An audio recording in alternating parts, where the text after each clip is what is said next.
ఇదేమో మామూలుగా రోడ్డుగా ఉండేది, ఇప్పుడు హైవే అయినాక ఇది వచ్చాడు కలిసి. హైవే అయిన తర్వాత చాలా ఫ్రీగా ఉంది, ట్రాఫిక్ లేకుండా. ట్రాఫిక్ లేకుండా అది ఇలాది ఎంత గలీజుగా సరిది రోడ్లో కూడా పోతారు కదా. అవును, ఎప్పుడుకో వెళ్ళేవాళ్ళం. వచ్చేసింది సీను హాసి. అది బళ్ళు పైన వెళ్తున్న కార్లు అవి కొండ. ముందు ట్రాఫిక్ దాటుకుని రావాలంటే ఎంతో టైం పట్టేది. అవునవును, ఇక్కడికి రావడానికి చాలా టైం పట్టేది.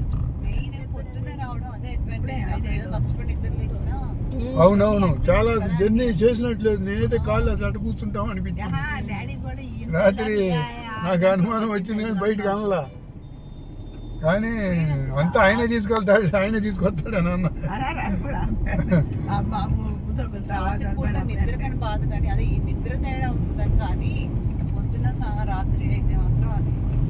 ఇంకొక అరగంట అయితే పాటికి పైకి వెళ్ళేవాళ్ళం అమ్మా. 30 గంట ఏంటంటే జనరల్ గా చెబుతున్నా మనం అనుకున్న లెక్కైతే. కానీ పిల్లలు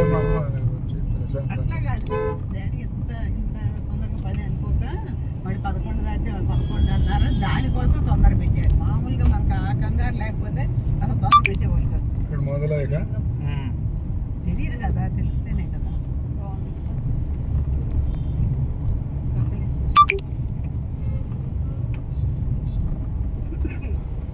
కపిలేశ్వర స్వామి వారి ఆలయం. బిందుకు అన్నం పెట్టడానికి వచ్చి